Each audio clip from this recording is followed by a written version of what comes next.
your love light come into me. Show me what I need to see. Welcome to the Small Victories Podcast. I'm your host, Pauline Victoria, an inspirational thought leader that offers transformational perspectives based on my unique experiences as a woman born without arms and legs.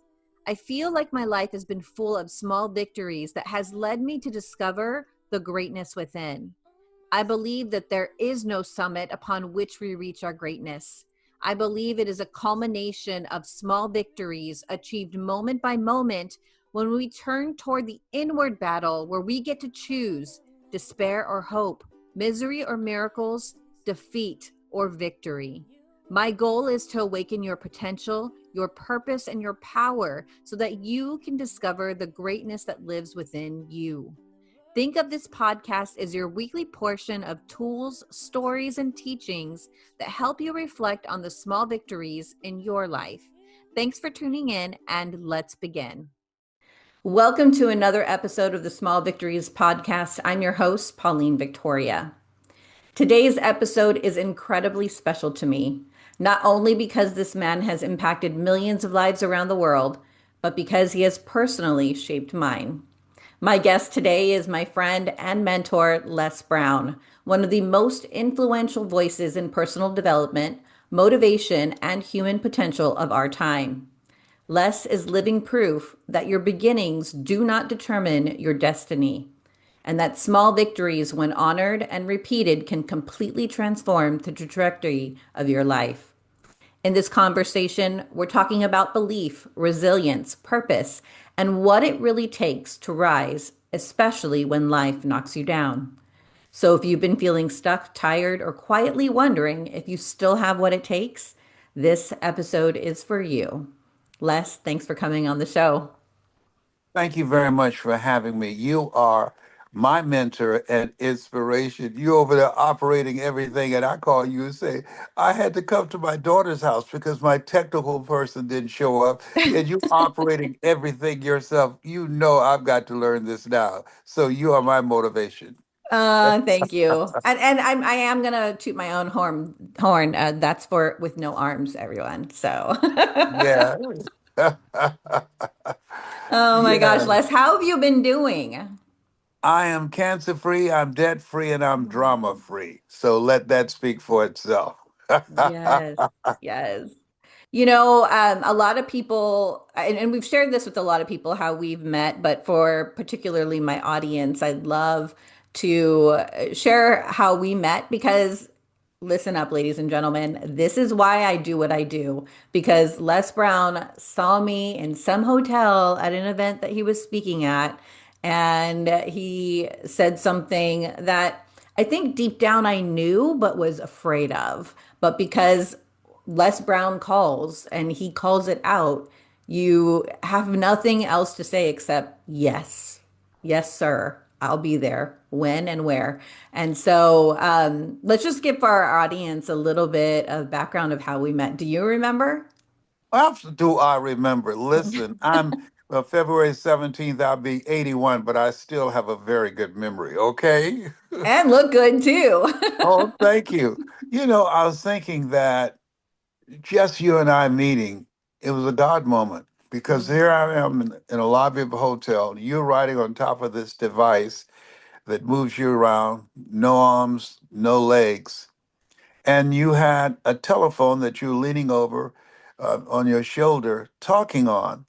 And I started following you, as you know, and I was inspired. I started eavesdropping on your conversation, and I realized she's taking care of business. And all I could think about as I was watching you and following you around the lobby of this hotel before you went back into the room where you were, how many people I know that are sitting around doing nothing, have both arms, both legs, and have all kind of excuses for living a life of mediocrity. And there you were making it happen.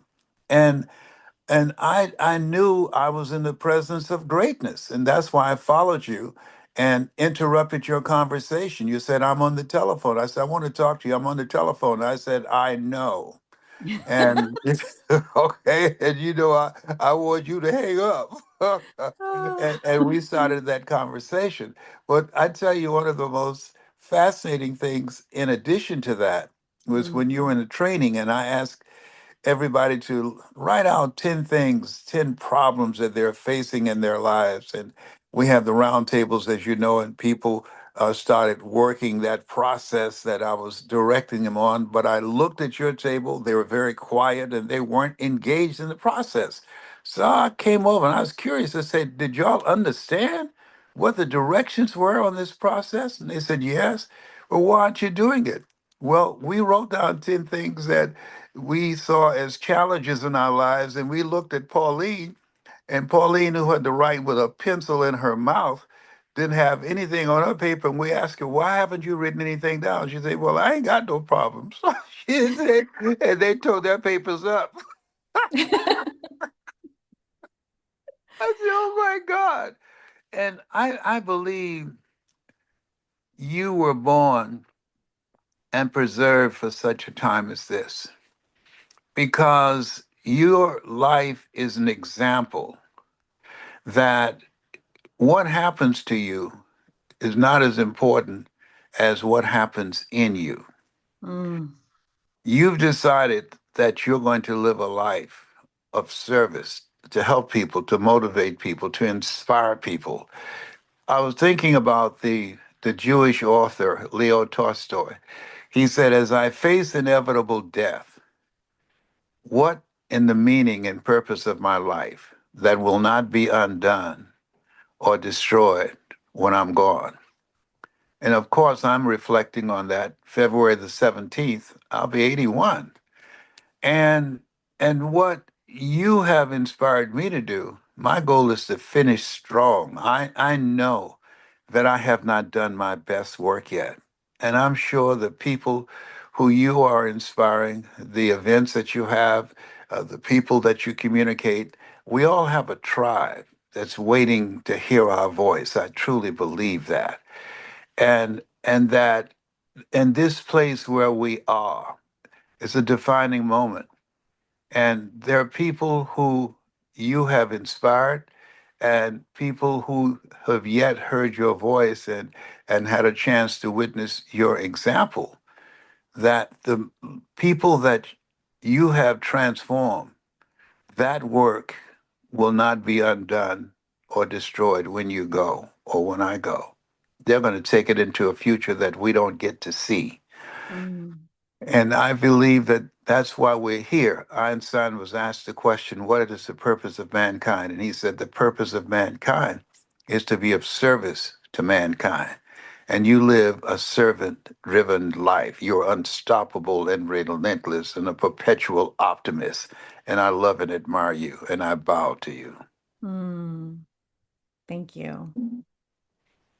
It's hard to respond to that, right? Have Les Brown keep you speechless. It really is. And I thank you for seeing that in me. And I've been told by other people, especially those in my mastermind for visibility, that what I help them do is I see the brilliance in them before they can see it in themselves, which is what you did for me. And the that I'm curious, how do you recognize when someone who to go after? Because I'm not the first or last person that you went and recruited and helped them see themselves through God's eyes.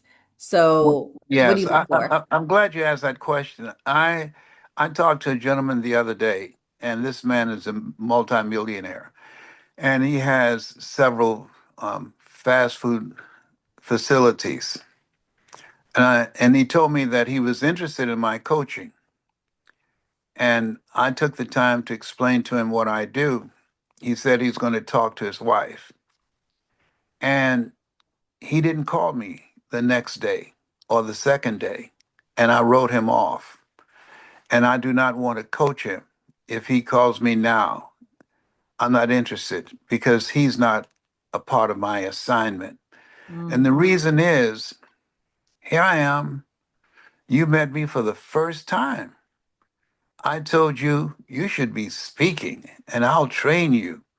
You live in Hawaii and you flew back home, told your husband, and you usually travel with someone and you came back by yourself, not with your husband.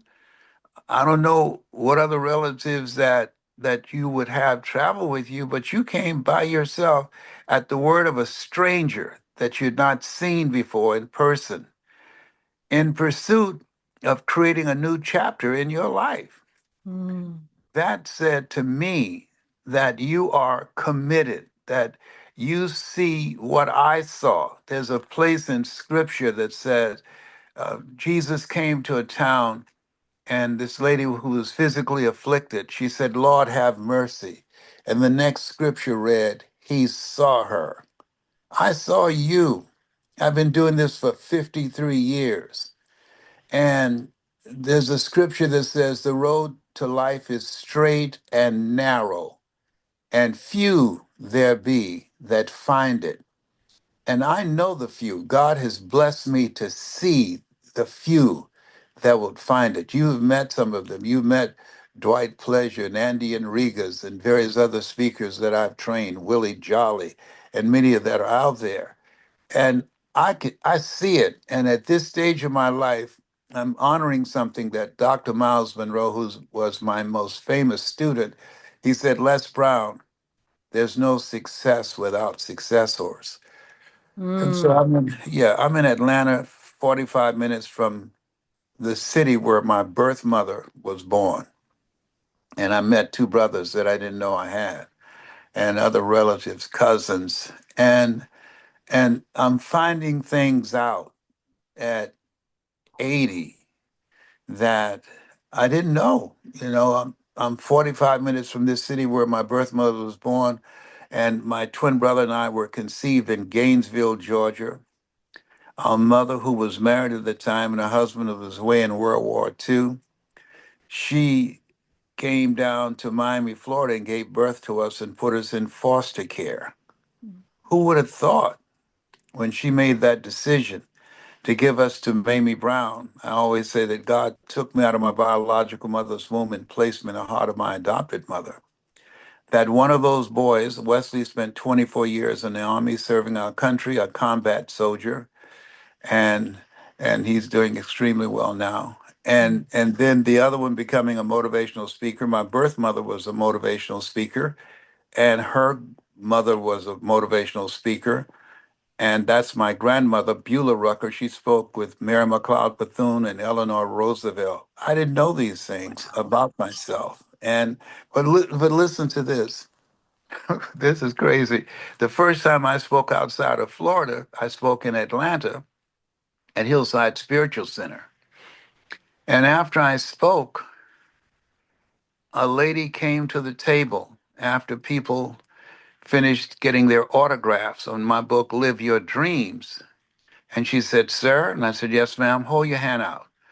And I held my hand out, and she put a small picture in my hand and walked away. She said, Look at this when you get back to the hotel. And I said, Yes, ma'am. And people started asking me for an autograph, and something said, Look at the picture. I reached in my pocket, I pulled the picture out, and it was a picture of my brother and I when we were first born. And I said, Hey, ma'am, hey, lady, who are you? Where did you get this picture from? Come here. And she just turned and waved at me and kept going. I have a niece who went to church with my birth mother. She knew me, but I didn't know her. And she said, Uncle Les, as you were speaking, Auntie kept saying, That's my boy. That's my boy.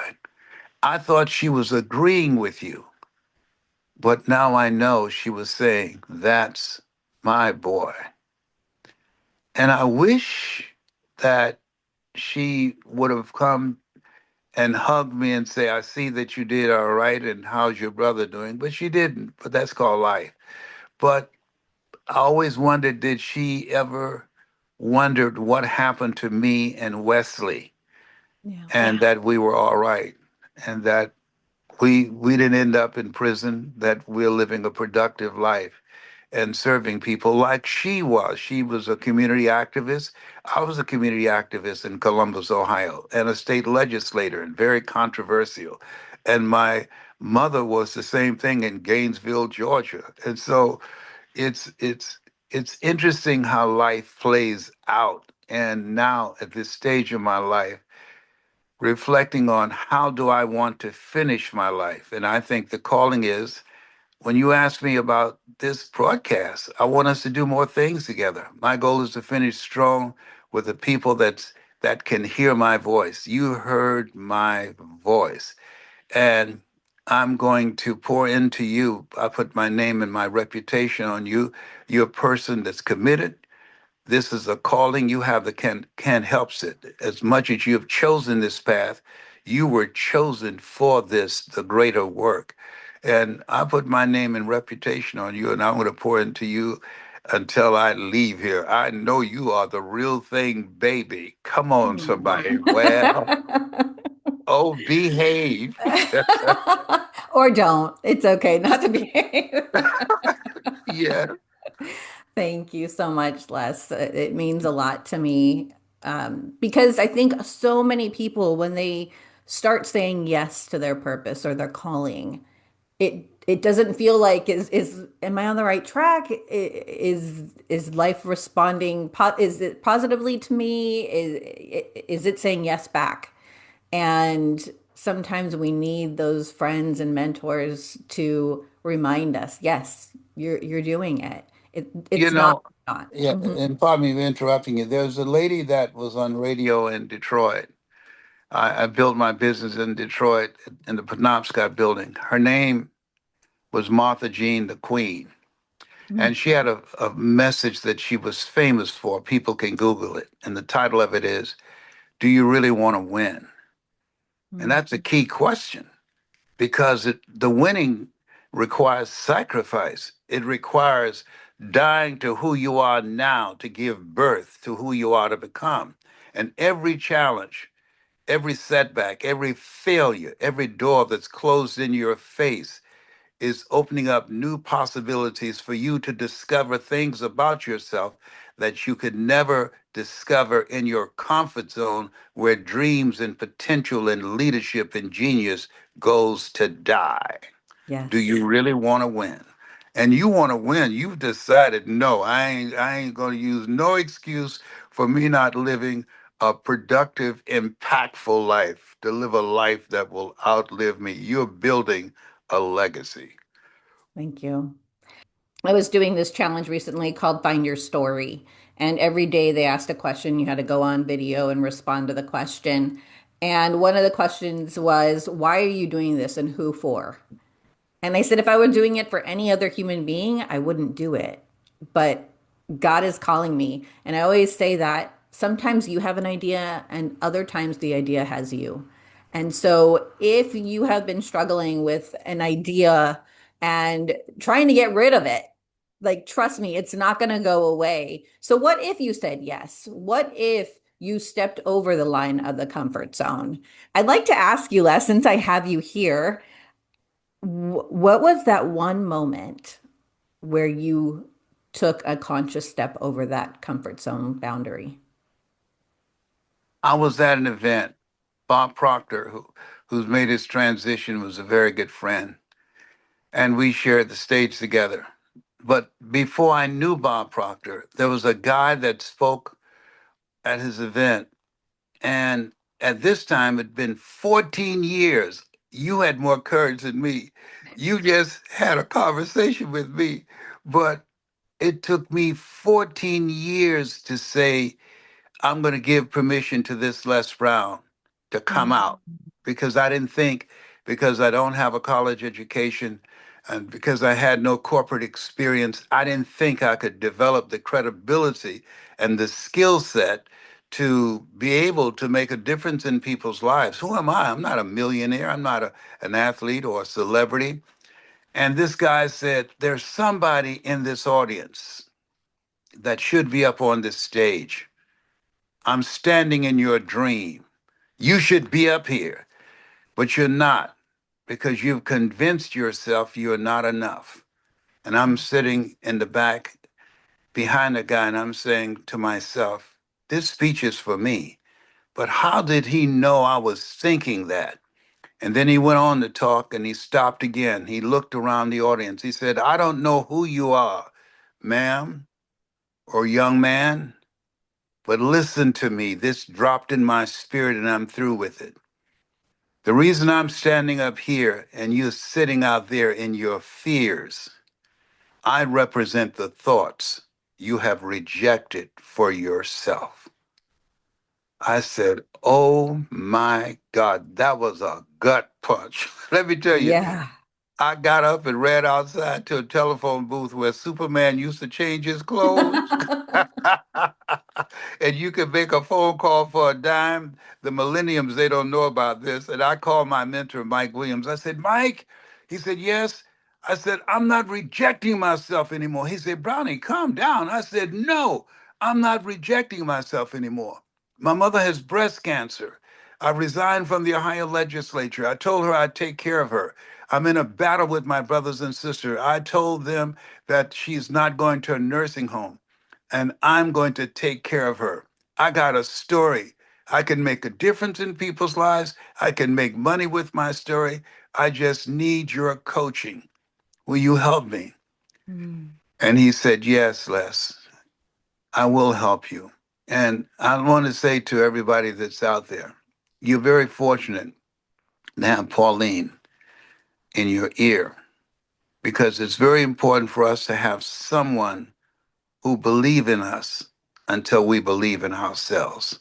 Someone who's not just a messenger, but their life is the message. That's my story, and I'm sticking to it. Don't come for me. I didn't call an Uber.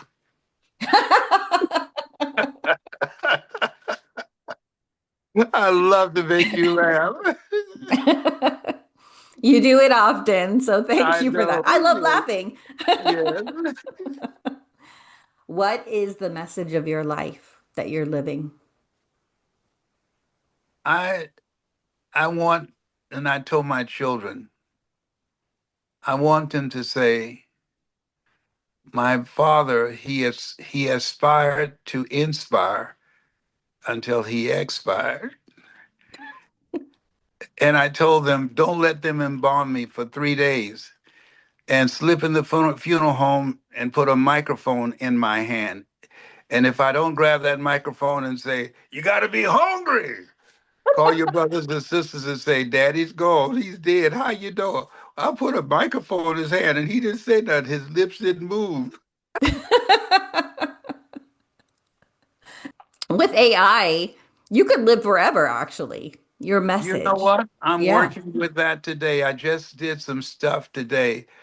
And this is absolutely true. Your life, and I want everybody listening, people, there are 325 million people who are intimidated because artificial intelligence is projected in the news are going to replace their jobs. Mm. The way you live your life is an example of how you make your life AI proof because artificial intelligence doesn't have a heart. Mm. Artificial intelligence does not have a history. It's a scraper. Artificial intelligence communicate with people with information. If information could change people, everybody would be skinny, rich, and happy. When you speak, you distract, dispute, and inspire with your story. You distract people with your current story that cause them to ignore the narrative that's dominating their minds. You dismantle their current belief system and inspire them. Distract, dispute, and inspire. You inspire them to become a pencil in the hand of God and start Mm. writing a new chapter in their lives. You're teaching people how to be AI proof. You are like Tammy Terrell and Marvin Gaye. Ain't nothing like the real thing, baby. Oh, behave. And again, maybe don't. I find Yeah. that the best sometimes when you don't fit in the box, you don't behave and meet status quo, is Yeah. when the magic happens. Yeah. And so, yes, I'm all I do have a little rebel spirit inside me. Um, Yes, you do. Your husband deserves the Congressional Medal of Honor and the Nobel Peace Prize. he said he's getting his sainthood by being married to me. Yes. Um, if someone was listening to this right now, Les, and they hear your voice or hear our conversation, and they have that same visceral feeling in their body that says, no more will I stay quiet. No more will I behave in the status quo. What would be your first next step for them that you would advise them? I would tell them, don't ask how you're going to do it. Mm, How is none of your business. Commit yourself to do it. You do what you can, and God will do what you can. Commit thy works unto the Lord, and thy thoughts shall be established. And all thy ways acknowledge him, and he shall direct thy path. mm, I've had doors open for me that I did not see.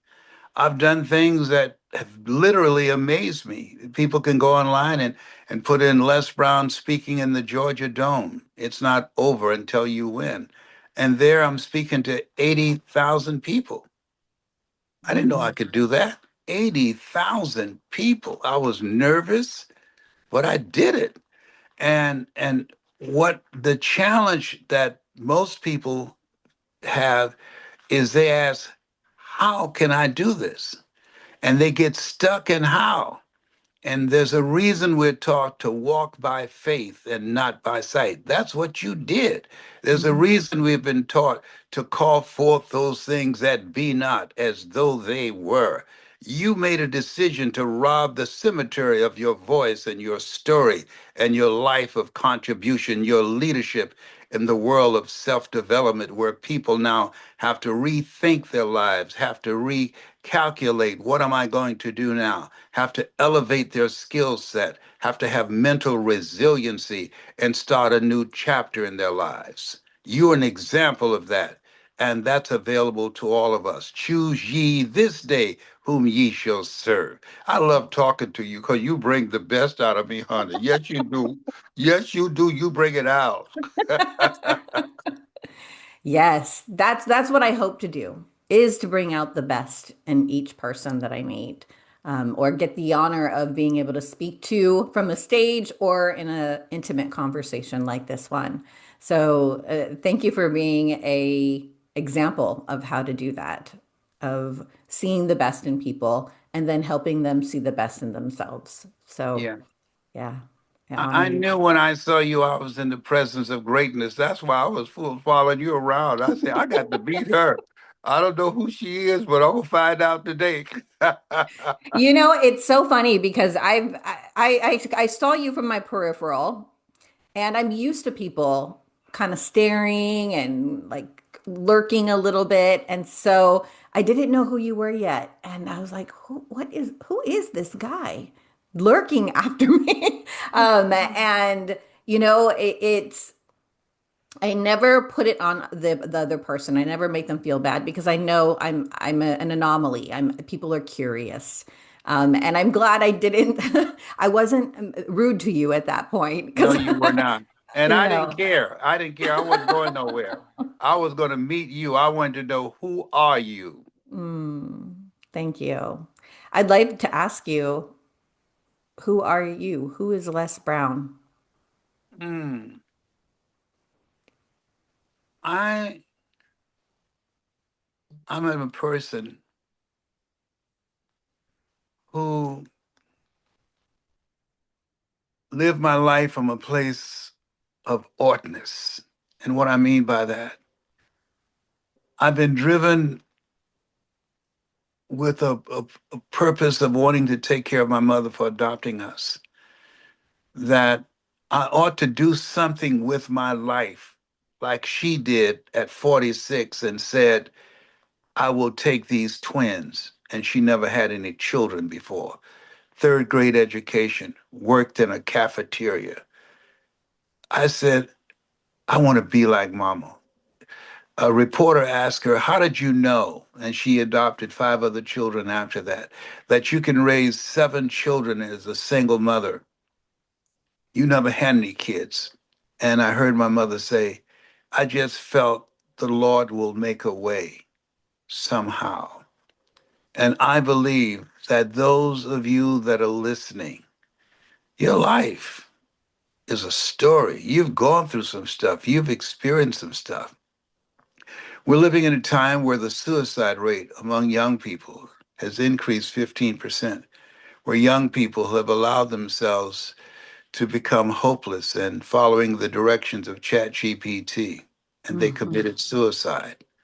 We're living in a time where people who are intimidated by artificial intelligence and they feel like they've been discarded, that they're useless, that they don't have anything that's worthwhile that will allow them to live a life of meaning or be able to be independent and to take care of themselves financially. And I believe, coming up in the segregated South where we had to go to the back of the bus.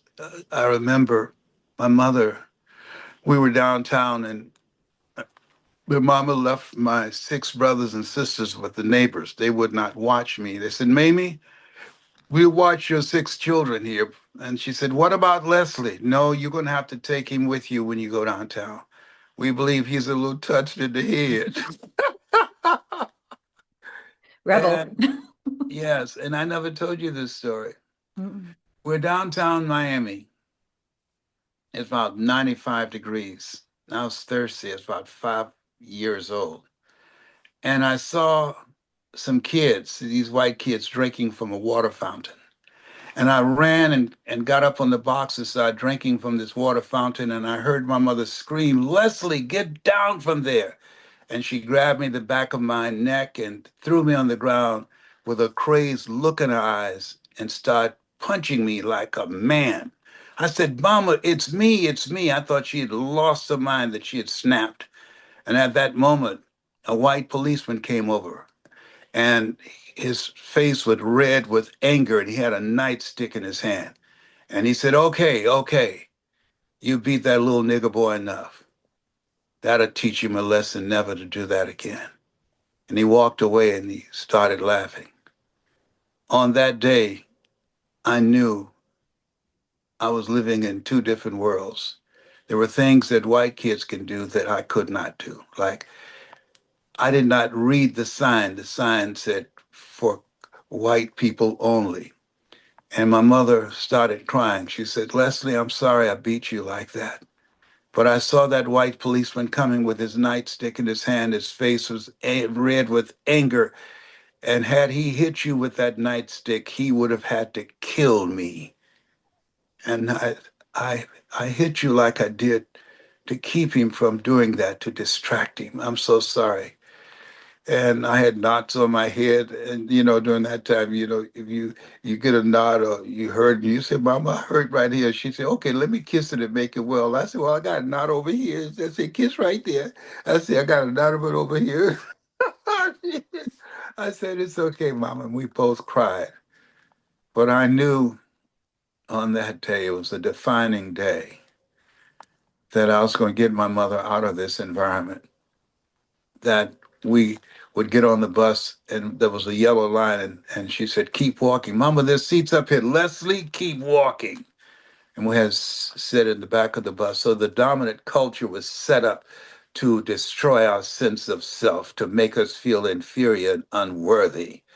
But there was that example of my mother, just like you, that inspired me to believe there is more in me.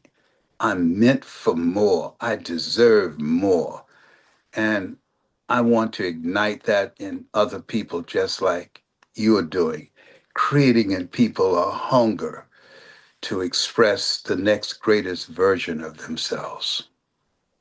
I'd like to ask you why. What do you think igniting that fire under people will create in the world?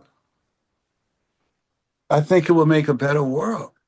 I think that we were not just born, we were deployed to be Mm. here. And we're still here because of God's grace and mercy. That you're a masterpiece, that we were chosen out of 400 million sperm. We're masterpieces because we're a piece of the master. And I think that we were deployed to be here. There's something in each one of us that we came here. They said life is God's gift to us, and how we live our lives is Mm. our gift to God. And we have gifts in us that have been deposited in us to make the world better than what it is now. And that's Yeah. our mission. We're on a God mission. One last question. Hmm. What do you want to see for the world? Say 20 years from now, you're here or you're not. I'm here or I'm not. What do you hope to see for the world? I hope to see peace. I hope to see people turning together rather than turning on each other. I hope to see people working to bring out the God presence in them to make their impact. I told my grandchildren who gathered together, I have 15 grandchildren, and they said, Papa, what is it you see for us in the future? And I said, live your life the way you want to leave your life. Find something that's in your heart, something that resonates with you, something that allows you to live a service driven life, a life driven with purpose and meaning, and make a greater impact that will reach generations yet unborn. Tall order. But possible. But possible, right? You make a Yeah, decision and anything is possible. I've seen that in my own life. I've seen that in others' lives. And so I know it to be true. It's yeah, truth. Yeah. yes. That's why we're here. We're on an assignment. Yeah. Any last thoughts you'd like to share with the listeners before I let you go? Yes. Thank you for who you are. When I was going through the battle of fourth stage cancer, and I thought about you often, about your fierceness, about your courage, or your relentlessness. And I received from Cancer Centers of America 2 years ago 39 years fourth stage cancer conqueror. They gave me the award of perseverance. Mm. And one of the things that triggered that level of perseverance was you. When I heard a doctor say to a nurse, let's make him comfortable. Cancer metastasized to 7 areas of my body, including my spine.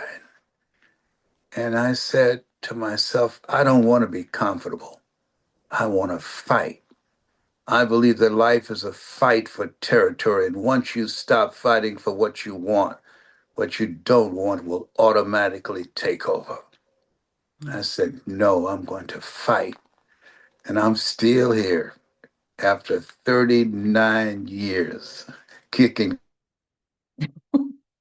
Oh my gosh. Thank you, Les, for gracing us with your time and your wisdom and perspectives and insights and motivation above all. And I want to talk to the listener really quick. If this conversation stirred something in you, let me remind you of this. You don't have to have it all figured out. You don't need permission. And you don't need to wait until you feel ready. Every extraordinary life is built on ordinary moments when someone chose to keep going, to believe again, to take one small step forward. And that's what small victories are really about. They're proof that you're still in the game. So today, honor your progress, celebrate how far you've come, and remember, you were made for more. Until next time, be blessed. Angel of light, come into me. Show me what I need to see. You are my path, way into the night. Lead me from shadows to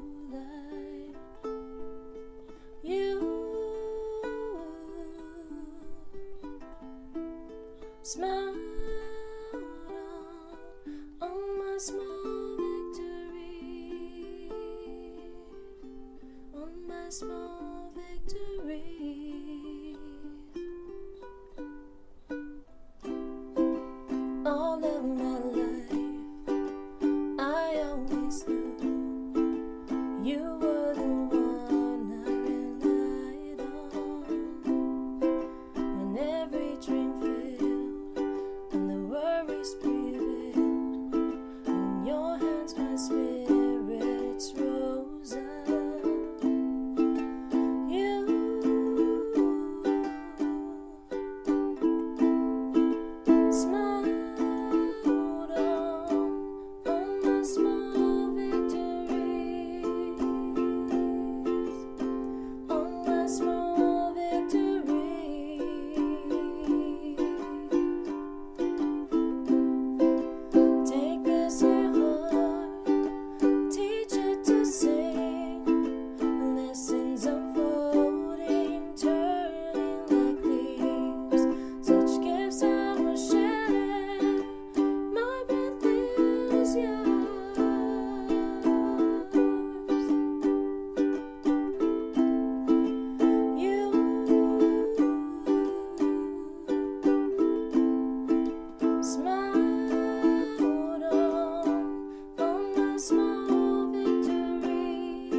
Show